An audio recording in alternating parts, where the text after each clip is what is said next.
오늘 찬송한 사구요 오구에는 순자 돌림이 맞는 것 같네, 그죠? 동순이, 서순아, 서순이, 우순이, 분순이. 우리 모두 믿음 안에서 똑순이가 되시기를 바랍니다. 2026년 올해 내게 주신 말씀 다 암송하고 계신가요? 암송하지 못하시는 분 계시는데 밤을 새서라도 꼭 암송하시고 그 말씀 붙는 가운데 그 말씀 은혜의 역사가 그대로 임하시기를 주님의 이름으로 축복합니다. 설교하기에 앞서서 제가 간곡 겸해서 좀 말씀드리는데, 특별 새벽기도 이제 이번에는 세 구역씩 특송을 하니까 새벽에 그 세 구역 기도 제목을 다 읽을 여유가 없어서 제가 안수기도를 합니다. 하나님께서 목사가 성도들 위해서 소위 목회기도, 안수기도 하는 것 하나님께 기쁘게 받으시고 응답해 주시는데, 이번에 더 잘된 것은 저한테 하나님께 주신 올해 주신 말씀이 시편 20편 5절 말씀이거든요. 그것을 암송해 본다면 우리가 너의 승리로 말미암아 개가를 부르며 우리 하나님의 이름으로 깃발을 세우리니 여호와께서 내 모든 기도를 이루어 주시기를 원하노라. 그게 제 기도 제목, 제 주신 말씀이에요. 그 말씀 그대로 하면 올해 제가 여러분들을 위해서 특별히 안수기도, 중보기도 좀 많이 해야 되겠다 싶은 생각이 들고, 또 그런 가운데 하나님께서 우리에게 응답 주실 줄로 믿으시기를 바랍니다. 그래서 내일 특세할 때 어쨌든 새벽기도 못 나오시면 좀 깨워가지고 나와서 기도로 열고 또 안수기도 꼭 받으시기를 바라는데, 여러분 기도 제목 주시면 사실 여러분 기도 제목 주시나 안 주시나 제가 다 압니다. 기도 제목 거의 다. 근데 왜 제가 기도 제목을 받느냐 하면, 또 제가 새벽에 불에서 보냐면 혹시 제가 아는 기도 제목 말고 또 다른 기도 제목이 있을까 싶어서 확인하는 거예요. 사실 그거 안 봐도 상관없는데 혹시 제가 모르는 기도 제목이 올라올까 싶어서 제가 일부러 불빛에서 확인합니다. 한번 딱 보고 평소 때랑 똑같으면 그냥 그대로 기도하거든요. 그래서 내일 안수기도 받을 때는 받으시는 구역들은 저기 성가대에 앉으시고, 기도 다 끝난 다음에 성가대에 앉으시고 한 사람 한 사람 저 위로 올라오시면 의자에 앉아 있으면 제가 안수기도 그렇게 하도록 하겠습니다. 충분히 이해하셨지요? 예, 이해하셨지요? 내일 그래 하여튼 기도로 한 해를 열고 시작할 수 있기를 바랍니다. 오늘 이 시간 내 마음이 확정되고 확정되었사오니라는 제목으로 말씀을 전하도록 하겠습니다. 70년대에 80년대 초반까지 제일 인기 있었던 MBC 드라마 중에 하나가 수사반장입니다. 혹시 여러분 기억나십니까? 아멘까지 할 건 없고요. 근데 이 수사반장 한 에피소드 가운데 이런 내용이 나옵니다. 한 직장인이 권총을 들고 인질극을 벌였습니다. 어떻게 권총을 습득했는지는 모르겠지만 인질극을 벌이는데, 그 인질극을 벌였던 그 사람의 형편을 보면 어쩌면 우리의 모습과 꼭 같은 것 같아요. 지난 30여 년 동안 직장 생활을 하는데, 직장 생활하는 가운데 얻는 스트레스, 겪는 그 스트레스가 얼마나 극심했던지 그냥 폭발해버린 것입니다. 가정에서, 직장에서 마치 자기를 종처럼 부리고, 또 거기서 받는 이렇게 압력과 프레스와 이렇게 스트레스, 30여 년 직장 생활하면 뭔가 이룬 것 같은데 뒤로 돌아보니까 자녀들 출가도 못하고, 자녀들 보니까 답답하고, 조금 있으면 내가 퇴직할 건데 모아놓은 돈은 없고 앞으로 어떻게 살아가야 되는지 막막한 그 상황 속에서 계속해서 직장에 스트레스 받다 보니까 그냥 자기도 모르게 폭발해버린 것입니다.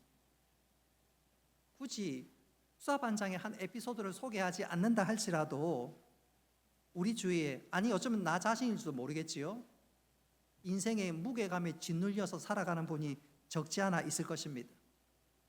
신자인 우리도 예외는 아닙니다. 자, 그런 스트레스와 그런 여러 가지 압력 속에서 내가 어떻게 그것을 극복하고 또 그 모든 것을 변화시켜 살아가야 하는지, 그건 정말로 중요한 문제가 아닐 수가 없는데, 오늘 읽은 말씀은 바로 그것을 우리들에게 소개하고 있습니다. 스트레스와 그 온갖 압력 속에서 내가 어떻게 하면 그 문제를 해결하고 더 큰 은혜의 자리로 나아갈 수 있을까? 오늘 우리는 말씀을 통해서 그것을 배우고 확인하면서 다윗이 우리에게 보여주었던 그 믿음의 길로 나아가는 우리 모두가 되기를 주님의 이름으로 축복합니다. 오전에 말씀드렸던 그대로 다윗은 사울의 미움을 샀습니다. 사실 사울에게 미움 사기 이전에 사울 자신이 잘못했지요. 하나님께 버림받았으면 스스로 겸비하고 하나님의 은혜와 긍휼을 구하는 것이 중요한데 사울은 그러지 않았습니다. 저 다윗만 없으면, 내가 저 다윗만 처치할 수 있으면 내 왕위가 공고할 수 있지 않을까, 소위 착각을 합니다. 그러면서 사울은 자기 밑에 있는 온 군사를 동원해서 나라를 방비하는 군사를 빼서 다윗을 잡고 다윗을 죽이려는데 활용하고 있습니다. 다윗이 이리 피하고 저리 피하고 도무지 숨을 곳이 없습니다. 끝까지 사울이 쫓아오니까 다윗이 그만 엉뚱한 꾀를 하나 부리게 되는데, 그 꾀는 이참에 내가 망명을 떠나자, 블레셋으로 망명을 떠나자. 그도 그럴 것이, 블레셋은 이스라엘과 원수지간이니까 여기까지 나를 잡으러 오지 않겠지. 뿐만 아니라 원수의 원수는 친구라고 할 수 있죠. 적의 적은 편이 되지 않겠습니까? 그러니까 다윗 입장에서는 블레셋으로 내가 몸을 피할 수 있다면 블레셋 사람들이 나를 환영해 주지 않을까, 그 생각을 가지고 블레셋으로 망명하게 됩니다. 블레셋 입장에서는 다윗이 망명한 것이 생각지도 못했던 일들이었고, 어찌 생각하면 굴러 들어온 호박입니까? 뭡니까? 굴러 들어온 박이 될까요? 굴러 들어온 뭡니까? 금덩어리입니까? 호박이지요. 블레셋 입장에서는 한번 생각해 보니까 다윗과 사울 사이를 이간질하면, 또 이 둘 사이가 좀 갈등이 첨예하게 되면 이스라엘의 국력이 약해지고, 또 그 틈을 이용해서 이스라엘을 완전히 짓밟으면 블레셋 입장에서는 얼마나 좋겠는가. 그래서 다윗의 망명을 받아들입니다. 뿐만 아니라 또 블레셋 일부 아기스 왕의 신하들은 저 다윗을 이참에 없애버리면 이스라엘 힘도 좀 빼고 손쉽게 이스라엘을 처치할 수 있지 않겠는가. 그래서 다윗을 받아들입니다. 다윗은 망명하면 받아들일 줄 알았는데 그 배후에는 끔찍한 위험수가 도사리고 있다는 사실을 깨닫게 되었습니다. 사울은 천천히요, 다윗은 만만인 저 장수가 제 발로 왔고 비무장으로 왔으니 이참에 다윗을 없애버립시다. 다윗이 그 애를 두고 깜짝 놀랍니다. 그래서 그는 미친 채 연기를 하면서 그 위기를 벗어났을 뿐만 아니라 다윗이 깨닫습니다. 아하, 내가 이곳에 더 이상 머물러서는 안 되겠다. 그래서 다윗이 결국 블레셋에 오래 거하지 못하고 다시 블레셋으로부터 국경을 벗어나게 되는데, 이 소문이 곧바로 사울에게 전해지게 됩니다. 그러니 사울이 다시 한번 다윗을 추적하게 되는데, 다윗의 입장에는 끝도 없이 자기가 추적을 받으니까 얼마나 힘이 든지요. 안 되겠다 싶어서 다윗은 서쪽에서, 블레셋이 서쪽인데 그쪽에서 나와서 이번에는 동쪽으로 피신하는 가운데 내가 어디 숨으면 안전할까 생각하다가, 그래, 사람이 눈이 뜨이지 않고 혹 나를 찾아도 쉽게 찾을 수 없는 곳으로 도망가자. 그래서 다윗이 생각한 곳이 바로 동굴이었습니다. 사무엘상 22장에 보면 제일 먼저 숨어 도망간 곳이 아둘람 동굴이고, 두 번째로 도망간 곳이 엔게디 동굴이었습니다. 다윗은 비록 동굴에 자신의 몸을 숨기기는 했지만 그 역시 온전한 안식처가 되지 못하는 그런 상황이었습니다. 어떤 면에서 다윗은 의기소침하고, 어떤 면에서 다윗은 절망할 수 있는 그 순간, 오늘 읽었던 말씀에 보면 다윗이 하나님을 찬양하고 있습니다. 찬송하고 있습니다. 노래하고 있습니다. 찬양하고 있습니다. 우리는 그 이유를 발견하면서 다윗이 발견했던 그 찬양의 이유가 우리의 찬양이 되고, 또 하나님께서는 그 다윗의 찬양을 받으시고 역사하셨는데 그 놀라운 역사의 현장이 우리 삶 가운데 펼쳐질 수 있기를 주님의 이름으로 축복합니다. 자, 오늘 시편 57편 표제가 이런 말이 나와 있지요. 다윗이 사울을 피하여 굴에 있었던 때에, 그렇게 얘기합니다. 성경학자들마다 조금 차이는 있지만 대부분의 학자들은 아둘람 굴 혹은 엔게디 굴 둘 중에 한 곳에 있었으면 틀림이 없다, 그렇게 얘기합니다. 자, 어쨌든 다윗이 이 굴 속에 숨어 있을 때, 그가 제일 먼저 1절부터 3절 말씀을 쭉 읽어보면 다윗은 하나님 앞에 기도하고 있습니다. 근데 이 다윗의 기도를 들어보고 주목해 본다면 다윗의 탄식이나 호소나 자신의 안타까움을 부르짖는 그런 기도는 아니었습니다. 우리 1절 말씀 같이 한번 읽어봅니다. 시작. 하나님이여 내게 은혜를 베푸소서, 내게 은혜를 베푸소서. 내 영혼이 주께 피하되 주의 날개 그늘 아래에서 이 재앙들이 지나기까지 피하리이다. 아멘. 일반적으로 사람들이 억울한 일들을 당하면 분노하기도 하고, 혹은 나를 향한 공격이라든가 나를 향한 대적이 너무너무 강력하면 낙심하고 좌절할 경우들이 많이 있습니다. 어떤 사람은, 조금 적극적인 사람들은 이 문제를 어떻게 해결할 것인가 새로운 돌파구를 마련해 보기도 하고, 이 문제에 나름대로 정통한 사람이 있으면 그 사람에게 찾아가서 의논하는 경우들도 혹 있습니다. 근데 다윗은 그 모든 방법이나 그 어떤 것도 시도하지 않고 오늘 읽었던 1절 말씀에 보면 그가 사람을 찾는 것이 아니라 누구를 찾지요? 하나님을 찾습니다. 자, 오늘 이것이 굉장히 중요한데, 다윗이 아둘람이나 엔게디 굴까지 도착하기까지 다윗은 산전수전 공중전 다 겪어봤습니다. 다윗이 깨달았어요. 아, 내가 사람을 찾는다 한들, 내가 어떤 문제를 나름대로 궁리하고 해결해 본들, 그게 진짜 해결책이 아니고 그게 진짜 피난처가 아니라 내 인생의 키는 누가? 하나님이 쥐고 계신다. 하나님 나의 진정한 피난처가 되시고 내가 주의 날개 아래 거하면 안전할 수 있다. 그래서 다윗이 기도하고 하나님을 찾는데 자신의 모든 형편을 하나님 앞에 탄식하고 원망하고 호소하는 것이 아니라 오늘 그는 제일 먼저 했던 게 뭡니까? 하나님을 바라보고 있습니다. 오늘 1절을 보니까 주의 날개 그늘 아래 내가 피한다. 내 삶의 키는, 뿐만 아니라 우리 삶의 모든 키는 하나님 손 안에 있다. 바로 그래서 그가 하나님 앞에 달려가는데, 여러분 이 다윗의 모습이 우리의 모습 될 수 있기를 바랍니다. 우린 때때로 문제가 생기면 누군가에게 쫓아가지요. 여러분 누구에게 쫓아가고 누구에게 도움을 요청합니까? 오늘 다윗은 그가 지금까지 겪어왔던 모든 인생의 경험을 보니까 아, 사람이 아니야. 돈도 아니고 명예도 아니야. 알람 울리는 것은 더더욱 아니야. 그래서 오늘 다윗이 누구에게 찾아가지요? 하나님께 찾아가고 있습니다. 주의 날개 아래 그늘 아래 달려가고 있습니다. 그리고 난 다음에 오늘 4절부터 6절 말씀을 읽어보면 하나님께 호소하고 간구하고 있습니다. 소위 말해서 다윗이 번지수를 제대로 찾고 있습니다. 번지수를 제대로 찾고 있습니다. 우린 때때로 문제의 원인은 아는데 번지수를 찾지 못해서, 해결해야 될 자리를 찾지 못해서 엉뚱한 데서 문제를 해결하는 경우들이 종종 있지 않습니까? 근데 오늘 다윗은 번지수를 제대로 찾고 있습니다.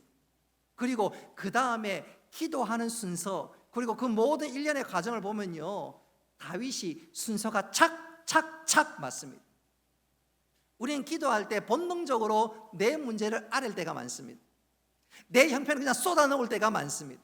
그게 틀렸다는 것이 아니라 너무너무 다급하면 그럴 수가 있지요. 근데 다윗 보십시오. 그는 자신의 모든 것을 아뢰기 이전에 먼저 하나님을 바라봅니다. 그리고 하나님께 소망을 둡니다. 그리고 그 다음에 비로소 자신의 처지를 하나님께 호소합니다. 우리 읽었던 말씀 4절로부터 6절까지 말씀 스크린에 나와 있는데 같이 한번 읽어보겠습니다. 시작.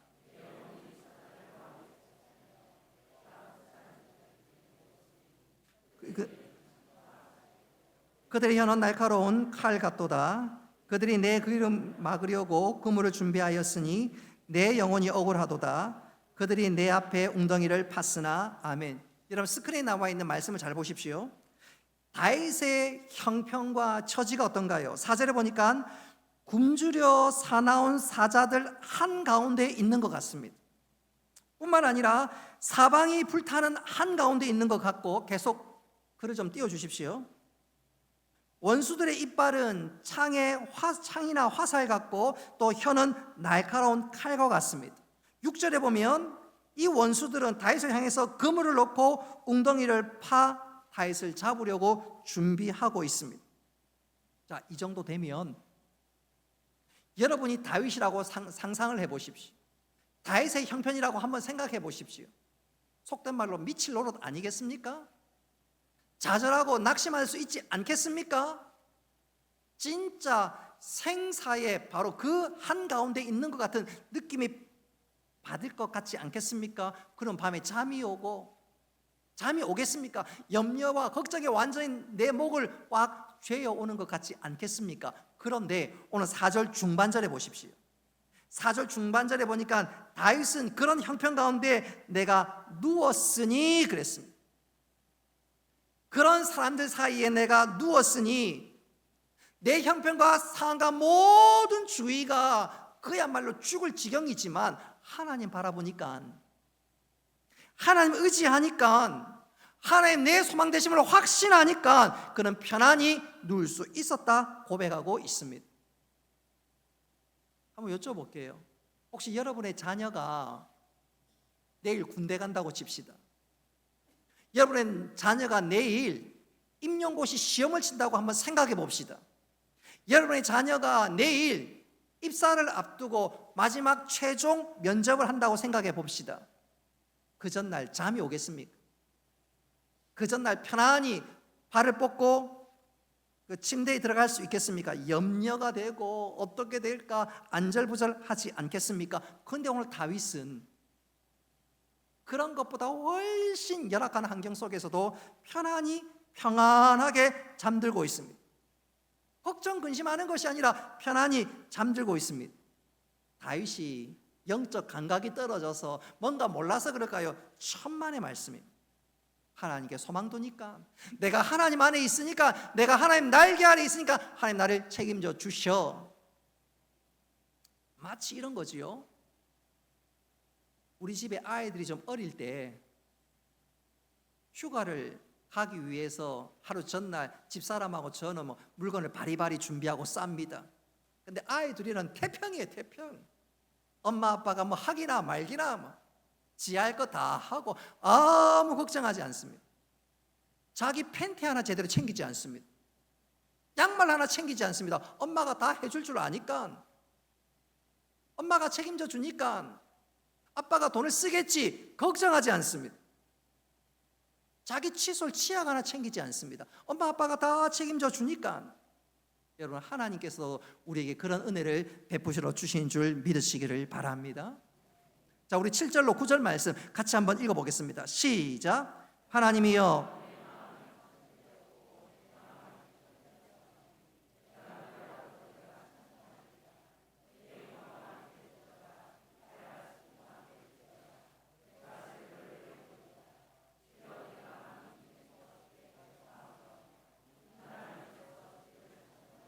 아멘. 여러분, 다윗이 소극적으로는 편안하게 잠을 청합니다. 하나님을 믿고 의지함으로 잠을 청합니다. 근데 적극적으로는 오늘 7절과 9절에 보니까 다윗이 동굴 속에서는 조용히 해야 합니다. 지금 동굴 바깥에는 사울과 또 사울의 추종자들이 한 3,000명 되는 군사들이 다윗이 어디 있는가 눈에 불을 켜고 찾는 중입니다. 소리를 최대한 죽여야 합니다. 아니, 소리 자체를 내지 않아야 합니다. 그런데 다윗이 어쩔게 된 일인지 굴 속에서 조용해야 될 그가 오히려 하나님 향해서 노래하고 있습니다.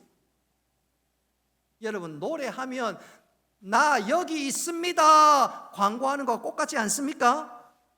심지어 다윗은 노래하는 정도를 넘어서 온갖 악기를 동원해서 하나님을 찬양할 것이라고 말씀하고 있습니다. 여러분, 다윗이 이런 용기, 이런 배짱이 도대체 어디서부터 비롯된 것일까요?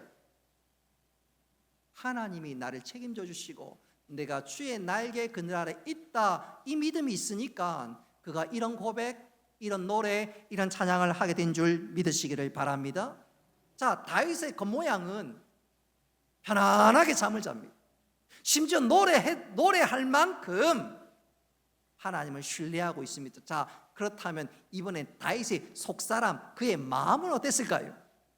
자, 우리 7절 말씀 같이 한번 읽어보겠습니다. 시작. 하나님이여 내 마음이 확정되었고 내 마음이 확정되었사오니 아멘.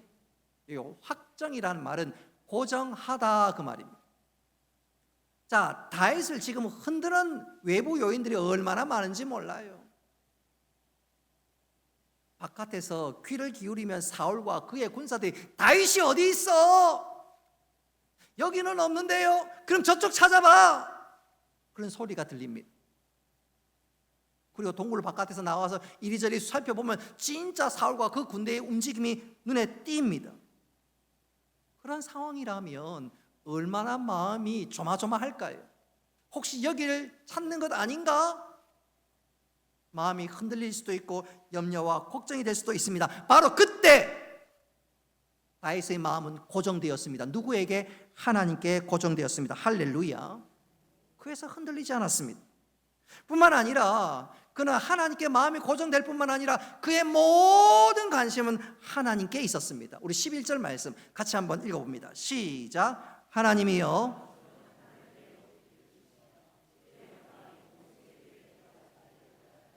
아멘.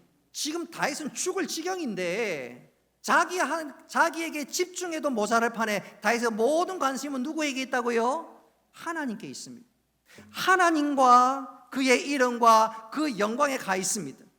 원래 이것을 신약적으로 표현한다면 다윗은 한번 따라 합시다. 다윗은 성령 충만했습니다. 바로 그것이 다윗이 주위의 어떤 환경 가운데서 흔들리지 않았습니다. 마치 이런 거지요. 이런 바다가 심해 가보면 그 압력이 얼마나 대단한지 강철 같은 잠수함이라 할지라도요, 그 압력에 의해서 잠수함이 찌그러지기도 합니다. 심해로 들어가는 것은 특별한 구조와 특별한 강도를 가지지 않는 잠수함이라면 심해에 들어가지 못합니다. 근데 놀라운 것은 그 잠수함 창문으로 바깥을 보면요, 그 엄청난 압력이 존재하는 그곳에서 물고기가 유유하게 헤엄을 치고 있습니다. 아니, 저 녀석들 엄청난 압력이 있는 이곳에서 도대체 어떻게 살아가는 것이지?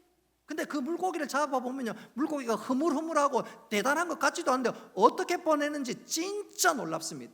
근데 비결은 물 바깥의 압력과 물고기 속의 압력이 똑같으니까 그 물고기가 압사가 되지 않고 쪼그라들지 않고 유유하게 마치 해수면 한 5m에서 움직이는 물고기가 똑같이 움직입니다. 안에가 강건하니까 바깥의 압력이 아무리 강해도 끄떡하지 않습니다. 영적으로도 마찬가지인 줄 믿으시기를 바랍니다. 성령 충만하면, 은혜 충만하면 바깥의 문제는 더 이상 문제가 되지 않고 하나님께서 우리의 모든 것을 지켜주시고 하나님께서 우리의 모든 것을 인도해 주신 줄 믿으시기를 바랍니다. 그러니까 다윗이 염려하지 않는 거지요.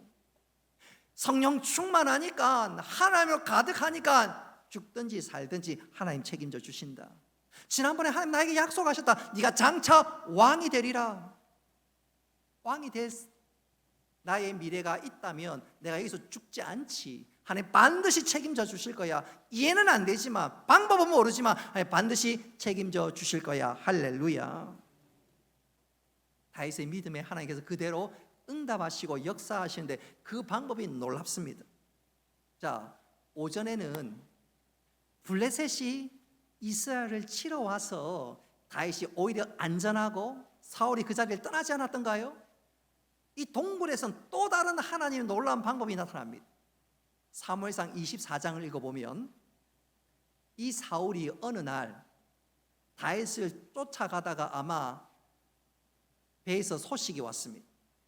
무슨 소식인지는 여러분 그냥 상상해 보시기 바랍니다.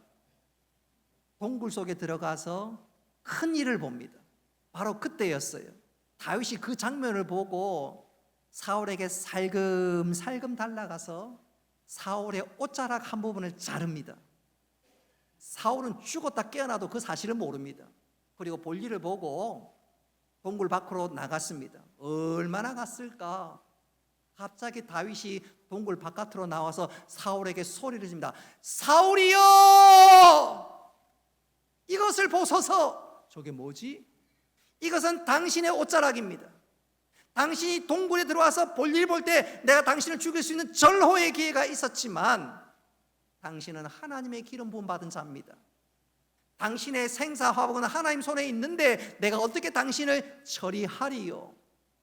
내가 당신을 죽일 수 있었지만 그 모든 것은 하나님 손에 달려 있습니다.